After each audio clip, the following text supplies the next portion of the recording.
Assalamualaikum warahmatullahi wabarakatuh. Selamat sore saudara. Berjumpa kembali dengan Jawa Timur dalam berita. Edisi Minggu 6 Desember 2015 bersama saya Sinta Nuza. Dan saya Arya Wibowo selama 1 jam ke depan akan menyajikan berbagai informasi yang dihimpun tim redaksi dari berbagai daerah di Jawa Timur. Dan saudara, berikut cuplikan berita aktual hari ini.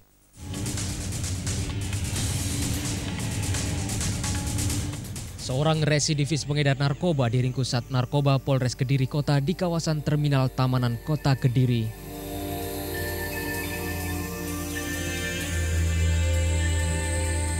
Sebuah terobosan dilakukan Polda Jawa Timur dengan diluncurkannya program surat izin mengemudi SIM secara online di Taman Bungkul, Surabaya.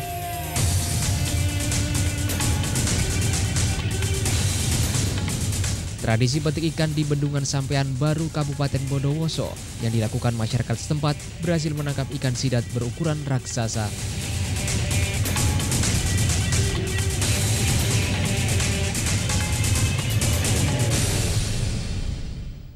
Informasi pertama kami awali dari Kediri. Saudara, Sat Narkoba Polres Kediri Kota meringkus seorang residivis pengedar narkoba di kawasan Terminal Taman Kota Kediri saat menumpang bus. Dari tangan tersangka, petugas menyita ribuan pil double L siap edar serta sabu-sabu.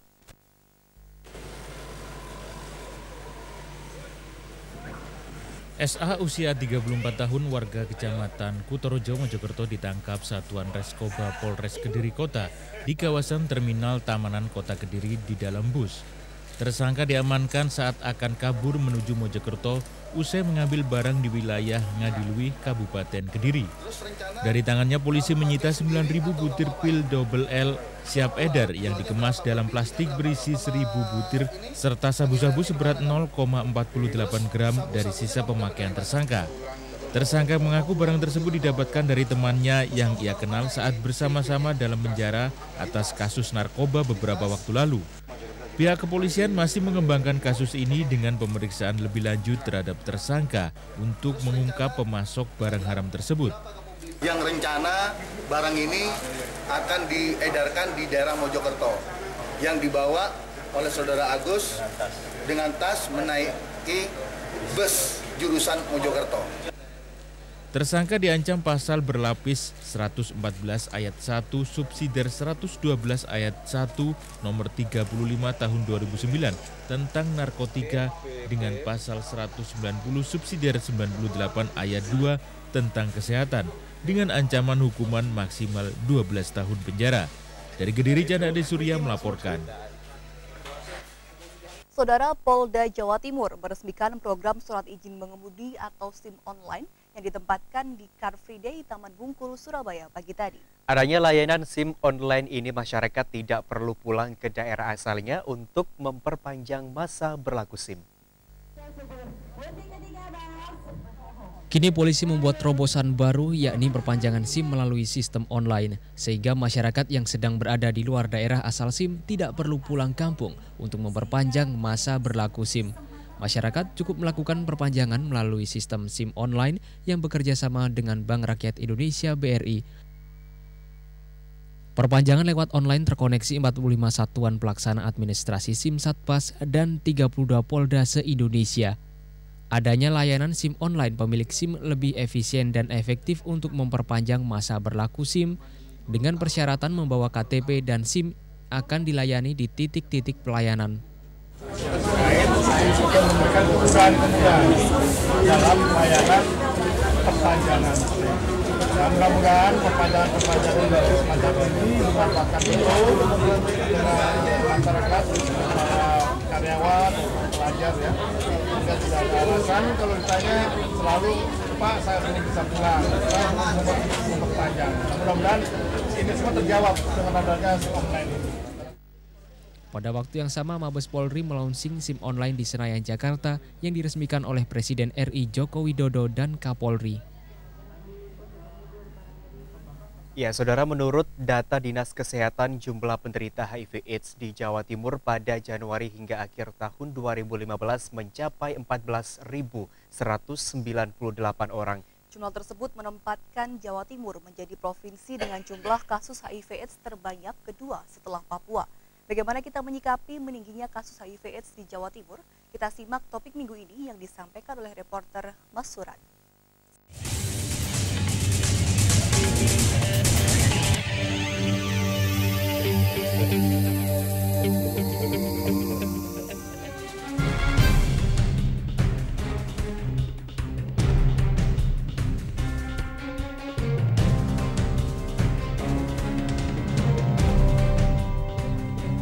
Setiap tanggal 1 Desember, masyarakat memperingati Hari AIDS Sedunia. Sebaiknya bukanlah kata selamat yang harus kita ucapkan pada event tersebut. Namun lebih tepat kalau kita nyatakan suatu keprihatinan bersama. Transfusi darah yang terinfeksi HIV. Karena Hari AIDS Sedunia diperingati untuk menumbuhkan kesadaran terhadap wabah AIDS di seluruh dunia yang disebabkan oleh penyebaran virus HIV. Kita turun ke jalan untuk membagikan paparan tentang fakta penting tentang HIV/AIDS, juga tentang perilaku hidup sehat hari ini. Jadi temanya memang yang tahun ini adalah perilaku hidup sehat. Dalam diri kita, keluarga kita, dan lingkungan kita harus tumbuh kesadaran bahwa virus HIV ada di sekitar kita. Hingga akhir tahun 2015, menurut data Dinas Kesehatan, penderita HIV/AIDS di Jawa Timur mencapai 14.198 orang. Hal ini menempatkan Jawa Timur menjadi provinsi dengan jumlah kasus terbanyak kedua setelah Papua. Untuk kota dengan jumlah kasus terbanyak adalah Surabaya dengan 7.045 kasus. Sejak penyakit mematikan ini ada di Jawa Timur, hingga September 2015, pasien AIDS yang dilaporkan meninggal dunia sebanyak 3.323 orang. Menurut Direktur Eksekutif Yayasan Hotline Surabaya, sebuah LSM yang bergerak di bidang penanggulangan HIV/AIDS, Esti Susanti, pemerintah provinsi dan kota serta kabupaten harus menunjukkan kepedulian pengendalian epidemik dan pencegahan. Karena selama ini pemerintah lebih banyak konsentrasi pada masalah pengobatan yang dananya lebih besar dibandingkan dengan program pencegahan. Jadi kalau sudah HIV itu pemerintah jadi terbuka, jadi baik gitu, menganggap orang-orang ini mau bertobat. Tapi pada masa pencegahan ini pemerintah ambivalens, tidak tegas dan tidak peduli. Karena itu sayang sekali kalau kita mengeluarkan duit untuk kuratif itu jauh lebih mahal. Kalau dana ini diberikan pada pencegahan akan jauh lebih murah dan lebih efektif, tapi dengan tolok ukur yang jelas. Jadi pengendalian epidemik ini penting dilakukan dan saya kira masyarakat tidak perlu takut pada HIV karena HIV itu bisa dikendalikan. Kalau Anda mengetahui seluk-beluk HIV, maka Anda bisa terhindar dari HIV. Menurut Esti, selama ini yang ditangani hanya orang-orang yang berisiko tinggi terkena HIV, yakni pekerja seks komersial, gay, dan waria, dengan harapan agar virus tidak masuk ke rumah tangga. Ternyata program tersebut tidak tepat 100%, karena sekarang virus HIV sudah masuk ke anggota rumah tangga. Sehingga yang harus dilakukan adalah selain memperhatikan pada populasi kunci yang berisiko tinggi, juga harus konsentrasi penanganan pada anak dan remaja. Sebetulnya peningkatan anak dengan orientasi sejenis itu meningkat drastis. Kalau tidak salah sampai 7%. Jadi mereka sudah terinfeksi HIV dan sudah menggunakan ARV. Karena itu ini pertanda bahwa memang perlu ada intervensi pada anak dan remaja karena perilaku mereka risiko tinggi dan juga angka kekerasan seksual pada anak meningkat. Karena itu perhatian pada masalah ini menurut saya penting sekali. Karena kalau kita melindungi anak dan remaja kita, maka kita melindungi masa depan bangsa kita. Sudah saatnya kita semua memahami tentang HIV/AIDS agar kita bisa mengantisipasinya. Oleh karenanya, peringatan Hari AIDS Sedunia mestinya dimaksudkan untuk menjadi momentum pengingat bagi kita semua. Bukan sekedar melemparkan slogan, tetapi juga memberikan informasi dan edukasi kepada masyarakat secara umum bahwa HIV/AIDS itu adalah penyakit, seperti penyakit lainnya, bukan suatu kutukan. Peduli HIV/AIDS berarti ikut aktif mencegah virus tersebut memasuki lingkungan keluarga kita.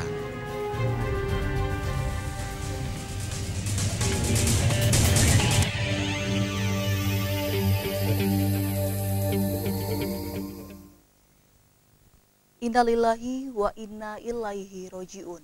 Telah meninggal dunia salah satu karyawan TVRI Jawa Timur, Ridwan SAMM, pagi dini hari tadi di Rumah Sakit Bayangkara Polda Jawa Timur. Almarhum yang merupakan penata cahaya tersebut meninggal dunia saat menjalankan tugas liputan pagelaran wayang kulit di kampus Unipa Duku Menanggal, Surabaya. TVRI Stasiun Jawa Timur kehilangan salah satu karyawan andalannya. Ridwan meninggal dunia pagi dini hari tadi di Rumah Sakit Bayangkara Polda Jawa Timur. Meninggalnya Ridwan mengejutkan jajaran karyawan TVRI Jatim karena beberapa waktu sebelumnya almarhum telah melaksanakan tugas peliputan wayang kulit di kampus Unipa Dukuh Menanggal, Surabaya.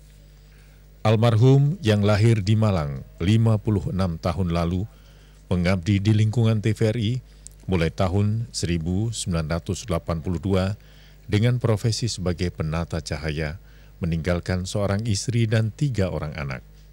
Menurut penuturan istri almarhum, Sriani Budiwati, Ridwan umum desa setempat, sanak keluarga, warga kampung, serta jajaran karyawan dan pimpinan TVRI Stasiun Jawa Timur hadir menyampaikan ucapan bela sungkawa, sekaligus memberikan penghormatan terakhir kepada almarhum Ridwan. Selamat jalan kawan, semoga husnul khotimah. Amin, ya robbal alamin. Ya, kita beralih ke informasi lain. Saudara, organisasi wanita Muhammadiyah Aisyah memberikan perhatian penuh terhadap peningkatan kesejahteraan kepada masyarakat, utamanya keluarga yang kurang mampu. Musyawarah wilayah ke-12 Aisyah Jawa Timur di Asrama Haji Surabaya merupakan langkah nyata Aisyah memberdayakan masyarakat. Kami kemas dalam advertorial berikut ini.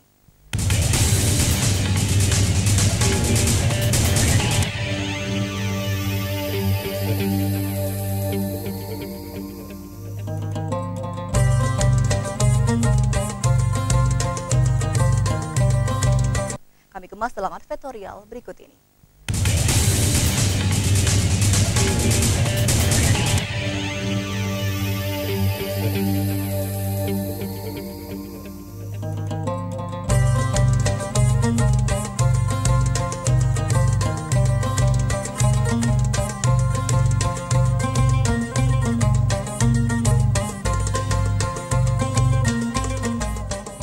Aisyah adalah organisasi perempuan persyarikatan Muhammadiyah yang merupakan gerakan Islam, dakwah amar ma'ruf nahi mungkar, dan takdid berasas Islam serta bersumber kepada Al-Quran dan As-Sunnah.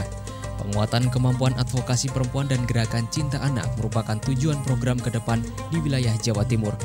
Rangkaian kegiatan Muswil ke-12 diisi dengan pameran UMKM, hasil binaan Aisyah Jatim, hingga festival menggambar. Kegiatan ini diapresiasi oleh ratusan siswa TK peserta festival menggambar dan orang tua karena dengan kegiatan inilah mampu memupuk keharmonisan anak dan orang tua. Aisyah Jawa Timur selain berdakwah untuk meningkatkan ketakwaan dan keimanan juga turut membantu permasalahan sosial ekonomi yang dihadapi masyarakat.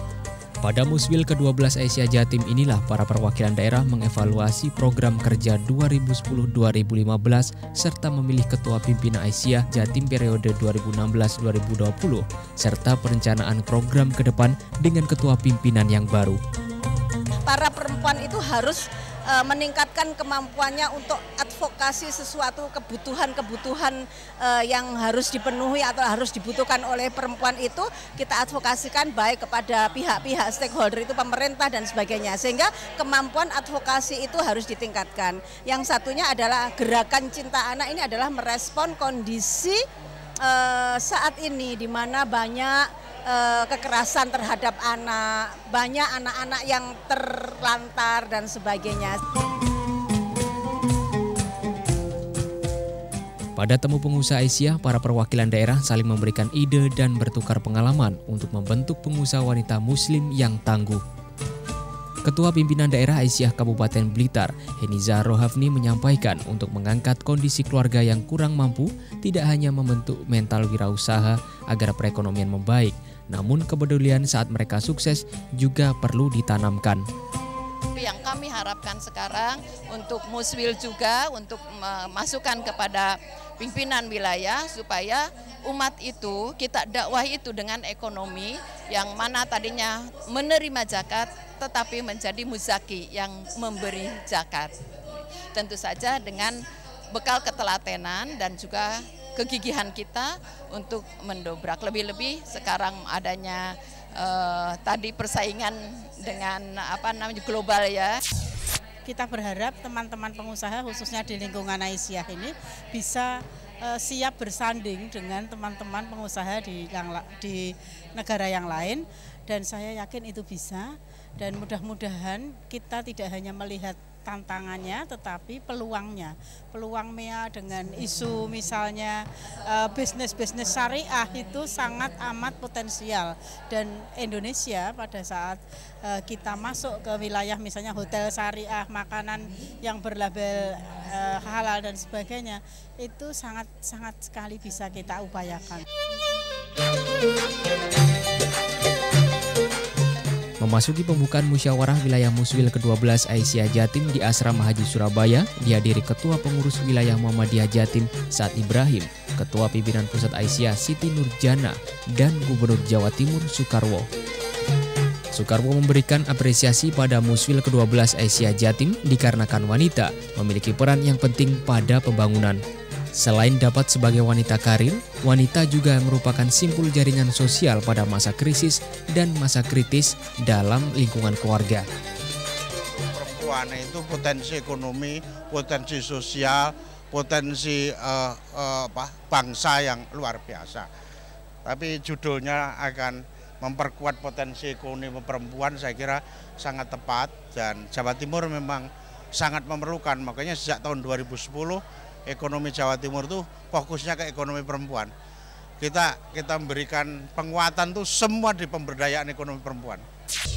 Kami berharap bahwa seluruh peserta Muswil nanti betul-betul mengikuti musyawarah ini dengan sebaik-baiknya. Pertama, mencermati laporan pertanggungjawaban dari pimpinan yang periode yang lalu, kemudian bagaimana nanti bisa melakukan pemilihan pimpinan periode berikutnya dengan santun, dengan objektif dan sebagainya, sehingga nanti akan terpilih pimpinan yang betul-betul nanti bisa membawa Aisyah ke arah yang lebih baik.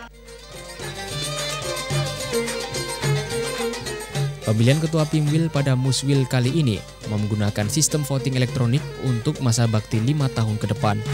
Sebanyak 350 kader yang terdiri dari utusan pimpinan daerah dan pengurus wilayah memiliki hak suara untuk memilih beberapa calon pimpinan wilayah Aisyah dan dilanjutkan pemilihan secara musyawarah.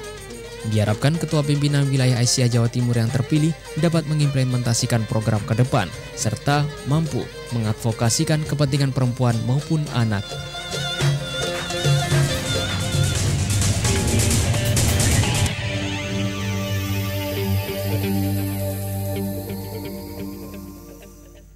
Surabaya sebagai kota besar tidak lepas dari permasalahan.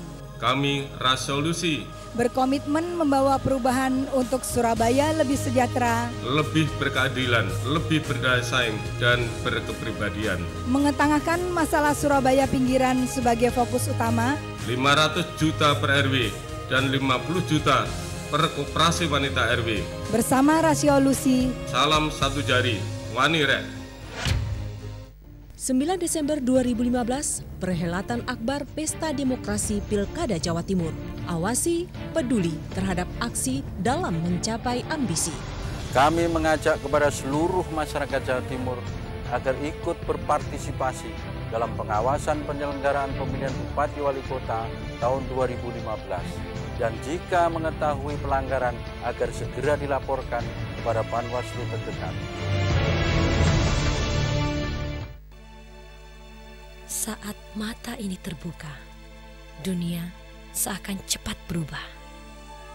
Dan waktu telah menjadi saksi atas apa yang telah kita perbuat hari ini. Kemarin adalah proses yang mesti kita lalui bersama. Dan esok adalah tugas kita semua untuk terus membangun Surabaya.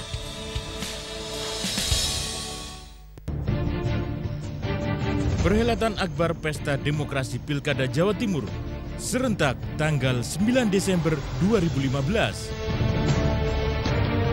Awasi setiap bentuk pelanggaran. Mari kita hadirkan pilkada serentak yang demokratis, berbudaya, dan berperadaban. Dari Bawaslu kita selamatkan pemilu Jawa Timur.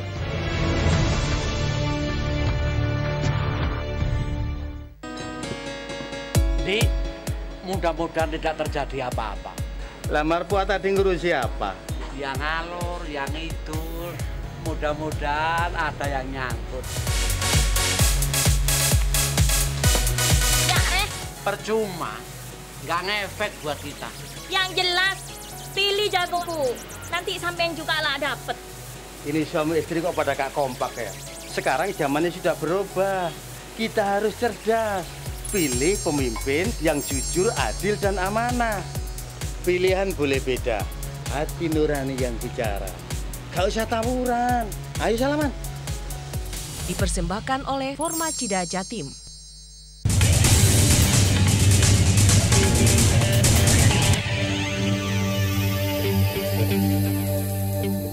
Terima kasih Anda masih bersama kami dan kini kita ikuti informasi berikutnya.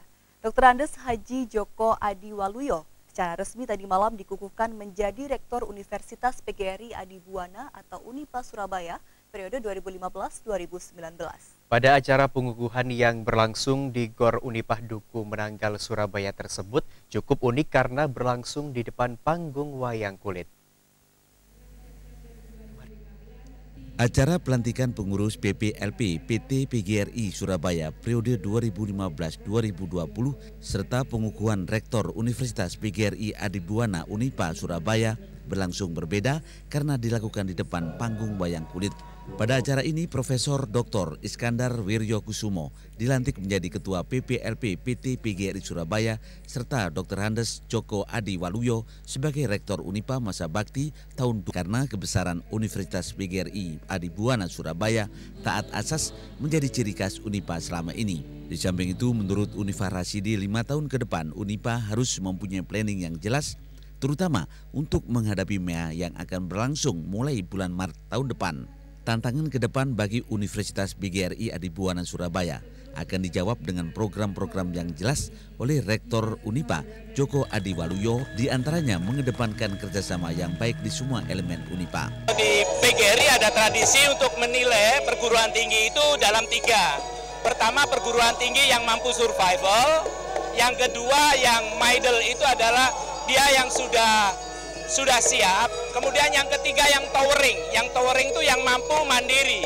Nah, Unipa saat ini, Universitas PGRI Adibuana maksud saya, sudah dianggap sebagai towering. Pada acara pengukuhan pengurus PPLP PT PGRI Surabaya dan pengukuhan Rektor Universitas PGRI Adibuana Unipa Surabaya ini dipentaskan kesenian tradisional Adiluhung Ringgit Purwo dengan dalang Ki Anom Suroto dan Bayu Aji Pamungkas dengan cerita Wahyu Makunto Romo.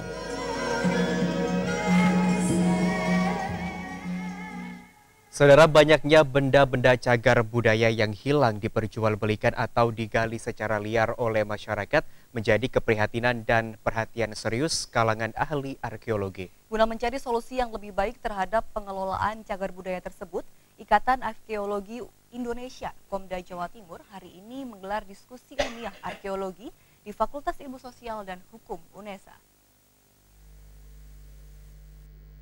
Di Jawa Timur terdapat 10.000 item cagar budaya yang terdaftar, baik dari peninggalan sejarah maupun warisan budaya dalam bentuk tradisi.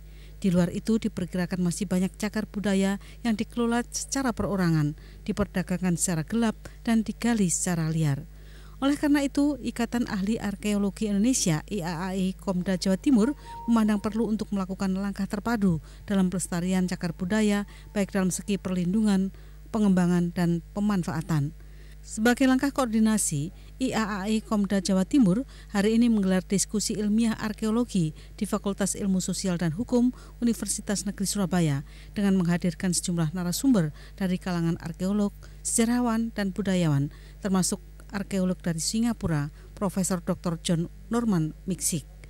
Melalui diskusi ini diharapkan dapat dihasilkan solusi terbaik dalam pengelolaan cagar budaya agar warisan sejarah maupun warisan budaya di tanah air tidak semakin punah atau berpindah tangan ke negara lain.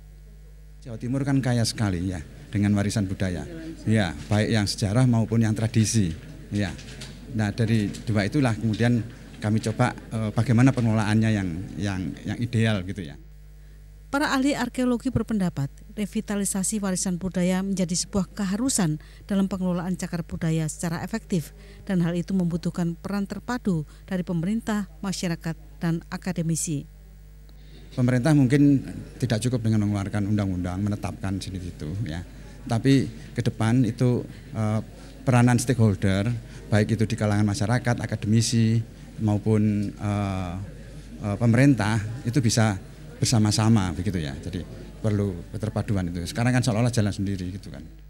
Diskusi ilmiah arkeologi ini diselenggarakan rutin setiap tahun dan kali ini mengambil tema pengelolaan cagar budaya untuk kesejahteraan masyarakat. Saudara, ratusan anak dan warga penyandang cacat atau disabilitas untuk unjuk kebolehan dengan berbagai karya yang mereka tampilkan, baik melukis, menari, hingga ketangkasan bersepeda motor. Kemampuan mereka untuk berusaha menjadi mandiri diperlihatkan saat peringatan Hari Disabilitas Internasional tersebut. Kami kemas dalam advertorial kali ini.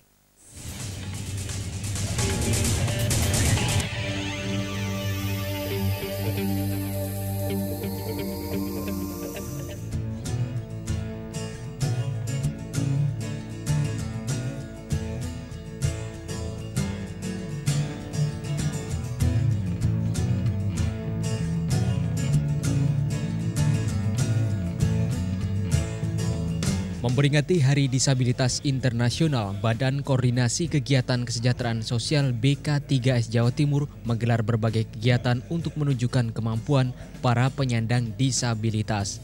Bertempat di lingkungan BK3S Jatim, kegiatan Hari Disabilitas Internasional dilaksanakan hari Sabtu 5 Desember dan hari Minggu 6 Desember. Hari pertama yakni Sabtu, para penyandang disabilitas ini memamerkan beragam hasil kerajinan seni. Selain itu juga diisi dengan sosialisasi Otoritas Jasa Keuangan OJK dan Badan Perkreditan Rakyat BPR Jatim untuk insan disabilitas. Disinilah insan disabilitas diberikan pengetahuan kerajinan seni. Selain itu juga diisi dengan sosialisasi Otoritas Jasa Keuangan OJK dan Badan Perkreditan Rakyat BPR Jatim untuk insan disabilitas. Disinilah insan disabilitas diberikan pengetahuan oleh narasumber mulai dari memahami investasi yang aman dan pengelolaan keuangan yang baik oleh OJK hingga pengenalan beragam produk kredit Bank UMKM Jatim untuk meningkatkan perekonomian dan usaha mereka. Bagaimana dengan rekan-rekan yang mempunyai disabilitas bisa berakses dengan lembaga keuangan, di mana kami kepingin bagaimana mengangkat teman-teman yang punya disabilitas ini bisa suatu saat bisa mandiri.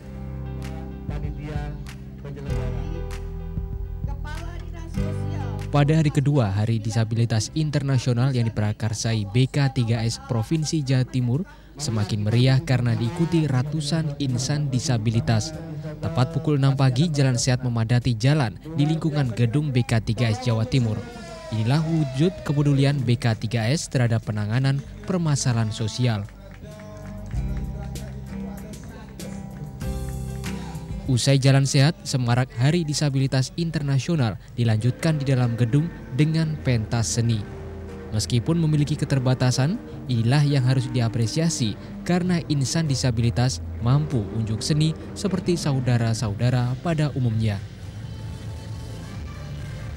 Salah seorang penyandang disabilitas berharap dengan kemauan mereka untuk maju ini dapat diterima para penyedia jasa keuangan atau perbankan untuk menginvestasikan dananya hingga mendukung usaha mereka lewat kredit dengan bunga rendah. Mudah-mudahan dalam kesempatan kali ini kan di Hari Disabilitas yang diadakan oleh BK3 tahun 2015, sponsor utamanya OJK sama salah satu perbankan, mudah-mudahan akses untuk teman-teman disabilitas dalam menjangkau atau membuka rekening dan lain sebagainya dan mudah-mudahan tadi dipermudah, Mas.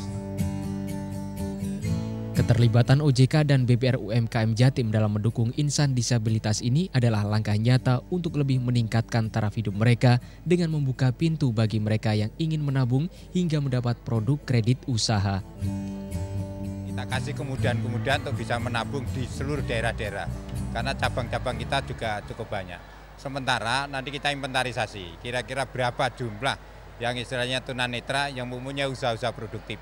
Nah, usaha-usaha produktif nanti kita biayai, sehingga sama-sama ke depan itu kita bisa mandiri.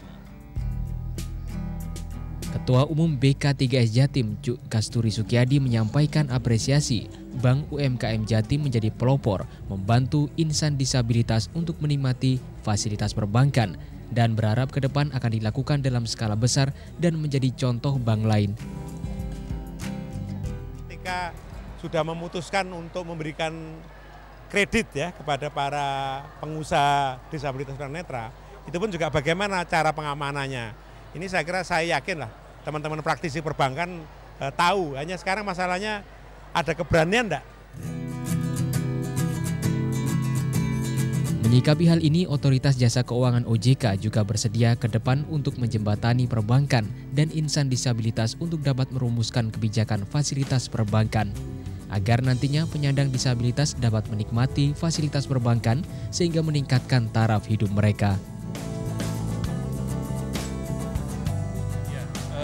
Memang untuk saudara-saudara kita yang mempunyai kebutuhan khususnya berkaitan dengan akses keuangan, beberapa aturan nanti akan kita siapkan sehingga bisa menjangkau saudara-saudara kita yang mungkin tidak bisa melihat, yang mereka tidak bisa mendengar, sehingga mereka bisa melakukan akses keuangan terhadap lembaga keuangan.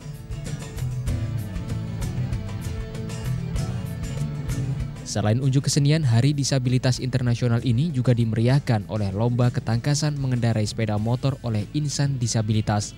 Inilah yang menjadi tontonan seru karena 25 peserta dari berbagai daerah di Jawa Timur berebut memperoleh waktu tercepat. Partisipasi dari berbagai elemen masyarakat hingga pemerintah yang dapat mendorong insan disabilitas agar mampu bersaing dan menjadikan pribadi yang mandiri di era masyarakat ekonomi ASEAN.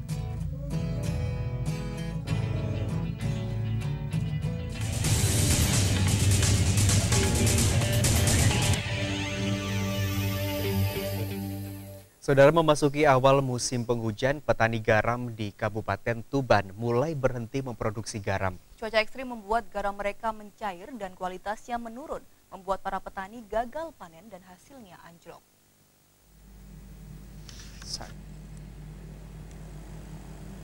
Seperti yang dialami petani garam di Desa Priwetan, Kecamatan Palang, Kabupaten Tuban ini. Sejak akhir bulan November lalu, petani garam di desa setempat mulai meninggalkan ladang garam mereka. Hanya sebagian kecil petani garam yang melakukan aktivitas. Itu pun hanya sekedar mengais sisa-sisa garam hasil panen sebelumnya. Memasuki musim penghujan ini membuat produksi garam anjlok karena terkendala pada proses produksi. Kurangnya sinar matahari dan semakin seringnya hujan membuat garam yang mereka produksi kembali mencair dan kualitasnya menurun. Akibatnya, para petani gagal panen.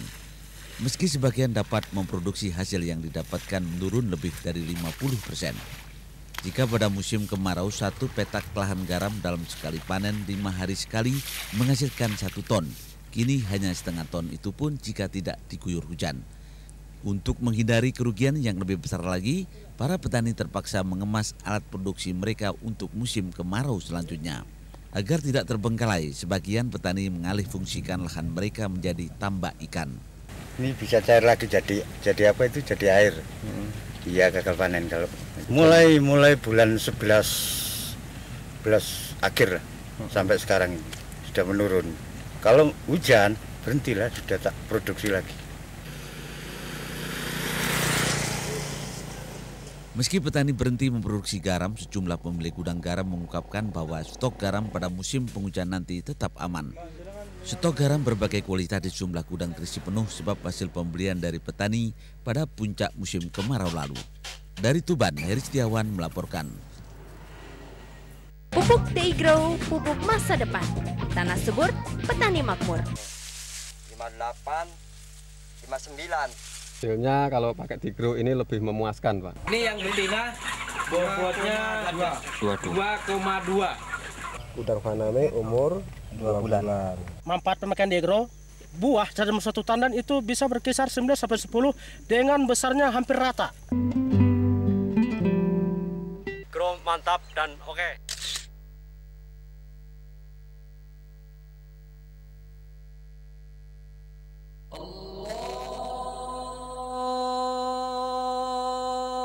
Allahu Akbar,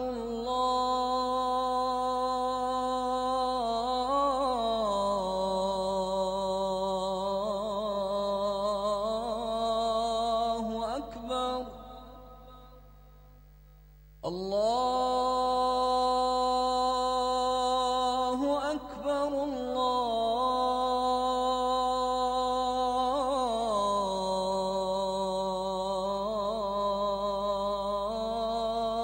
Allahu Akbar. Asyhadu an la ilaha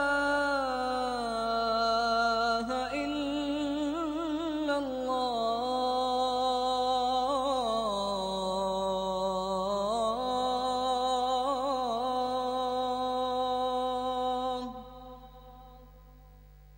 Asyhadu an la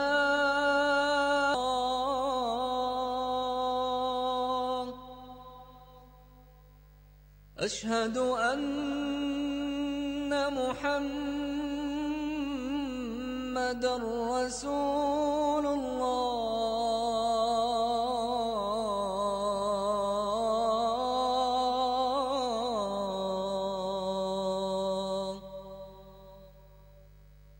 حي على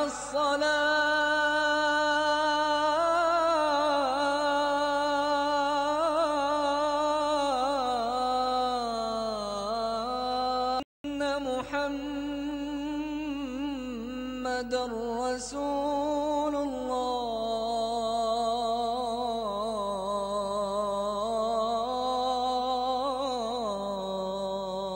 الله. حي على الصلاة.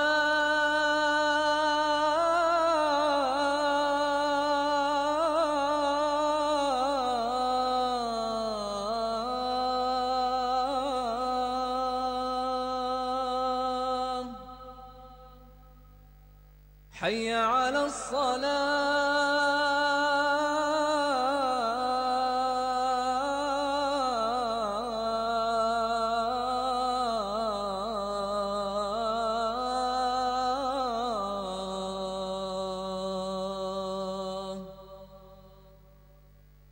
حي على الفلاح.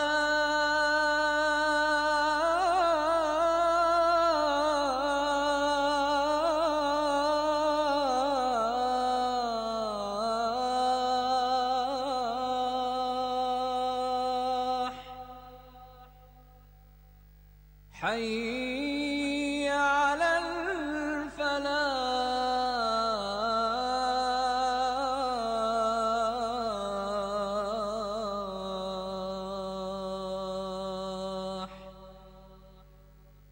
الله أكبر،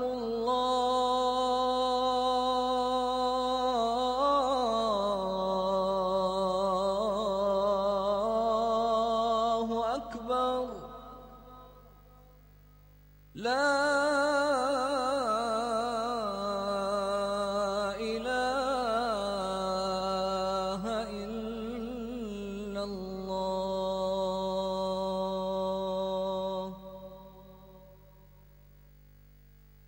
اللهم رب هذه الدعوة التامة والصلاة القائمة آت محمدا الوسيلة والفضيلة وابعثه مقاما محمودا الذي وعدته.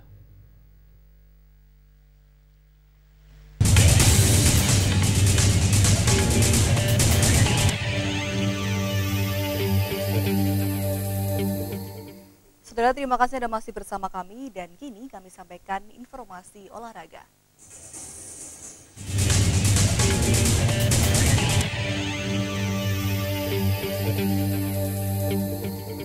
17.000 peserta tadi pagi mengikuti fun bike dalam rangka Hari Juang Kartika ke-70. Acara sepeda santai dibuka langsung oleh Panglima Kodam 5 Brawijaya, Majen TNI Sumardi di lapangan Makodam 5 Brawijaya.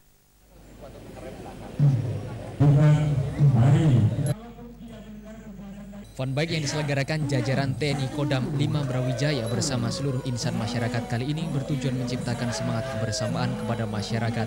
Acara yang digelar untuk memperingati Hari Juang Kartika ke-70 dan ulang tahun TNI Angkatan Darat yang ke-67 ini diikuti sekitar 17.000 bikers. Kegiatan fun bike yang diikuti seluruh komunitas kota di Jawa Timur dan seluruh jajaran TNI Polri kali ini adalah satu dari 10 event Brawijaya Fair 2015. Fun bike dibagi dua kategori, yaitu untuk VIP dan komunitas sepeda antik dengan jarak tempuh 4,2 km dan untuk para bikers lainnya dengan jarak tempuh 4,9 km. Rute fun bike dimulai dari lapangan Makodam Gunung Sari, Joyoboyo, Diponegoro, Opak, Kutai, dan finish kembali di lapangan Kodam 5 Brawijaya. Kali ini lomba tidak mengambil catatan tercepat sehingga diharapkan dalam proses lomba tidak terjadi saling mendahului dan menjadi contoh bagi masyarakat akan pentingnya kebersamaan, persatuan, dan kesatuan. Tentunya kita sebagai tentara rakyat, kita bersama-sama dengan rakyat, kita berasal dari rakyat dan untuk rakyat. Kita tanggal 9 Desember ini akan melaksanakan pilkada serentak. Saya menghimbau kepada seluruh masyarakat untuk menggunakan hak pilihnya. Pilih pemimpin-pemimpinnya yang terbaik sehingga bisa membawa daerahnya untuk lebih maju, lebih sejahtera. Sementara pada sambutannya, Majen TNI Sumardi berpesan agar seluruh jajaran TNI nantinya dapat menjaga keamanan masing-masing dan netral pada pilkada serentak tanggal 9 Desember mendatang. Pangdam juga berpesan agar masyarakat dan seluruh jajaran TNI untuk menjauhi narkoba dan nantinya seluruh jajaran TNI dan Polri dapat menjaga kerukunan serta menjaga solidaritas dan soliditas. Kota Surabaya yang selama ini mempunyai pembinaan atlet terbaik di Jawa Timur akan terus dipertahankan dengan menggelar kegiatan multi-event baik tingkat regional maupun nasional. Untuk mencapai hal tersebut, KONI Kota Surabaya menggelar Piala KONI dan Piala Wali Kota rutin setiap tahun. Pembinaan atlet di KONI Kota Surabaya diakui terbaik di Jawa Timur. Hal tersebut dibuktikan selama Pekan Olahraga Provinsi Jawa Timur, Kota Surabaya berjaya keluar sebagai juara umum. Untuk menjaga prestasi khususnya atlet, KONI Kota Surabaya terus menjaga keberadaan Piala KONI yang setiap tahun digelar. Pada Piala KONI Kota Surabaya tahun 2015 ini mempertandingkan dan melombakan 16 cabang olahraga, diikuti sekitar 2.000 atlet. Pada Piala KONI tahun 2015, sebagian besar peserta merupakan atlet pemula yang nantinya diproyeksikan masuk Puslatcap yang dipersiapkan terjun di berbagai event termasuk Porprov Jawa Timur. Menurut Ketua KONI Surabaya Yusuf Husni, kegiatan yang telah dilakukan ini menunjukkan pembinaan atlet tidak pernah berhenti. Keberhasilan KONI Kota Surabaya dalam membina atlet sangat dirasakan hasilnya untuk kepentingan Jawa Timur maupun nasional. Sementara atlet Kota Surabaya yang disumbangkan untuk memperkuat kontingen Jawa Timur pada PON-PON sebelumnya mencapai 75%.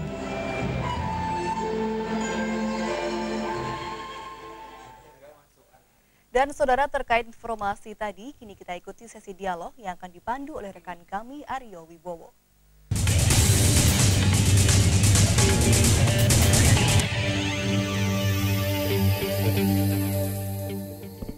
Ya, terima kasih Sinta Noza. Kota Surabaya menjadi barometer pembinaan atlet di Jawa Timur bahkan di Indonesia. Hal ini dibuktikan dengan prestasi yang sudah diraih oleh Kota Surabaya di mana 5 tahun berturut-turut ini menjadi juara umum di Porprov Jawa Timur. Bagaimana upaya yang dilakukan oleh KONI Kota Surabaya dalam melahirkan atlet-atlet terbaiknya? Ini akan kita bahas bersama dengan narasumber yang sudah hadir di tengah-tengah kita. Sudah ada Bapak Sunardi selaku Wakil Ketua Umum KONI Kota Surabaya. Selamat sore, Pak Sunardi. Ya, kalau tadi kita melihat berita sebelumnya, Kota Surabaya menjadi kota atlet, bisa dibilang seperti itu. Apa yang menjadi kunci keberhasilan Kota Surabaya dalam melakukan pembinaan, Pak Sunardi? Mas Aryo, dalam mencapai prestasi memang kita harus punya program.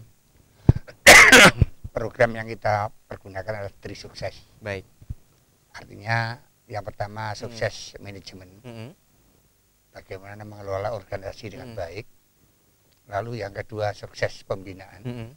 Bagaimana membina atlet supaya berhasil dengan baik. Dan yang ketiga sukses prestasi. Apa yang diperoleh dari ketiga itu ini merupakan satu program yang sudah kita masukkan dalam blueprint yang setiap saat kita lakukan. Nah, dari pembinaan untuk manajemen bagaimana organisasi itu berjalan dengan baik, termasuk membina para anggota cabur. Di Surabaya punya ada 43 cabur yang dibina oleh KUN. Demikian juga untuk pembinaan, kita menggunakan pembinaan sistem pelatihan bersama oleh cabur masing-masing yang dinamakan satu puslacap. Puslacap itu pusat latihan cabang. Kita membina anak-anak junior, terutama 19 tahun ke bawah. Tiap tahun itu. Nah, untuk memenuhi anak-anak yang ikut puslacap, kita dahului dengan Piala KONI.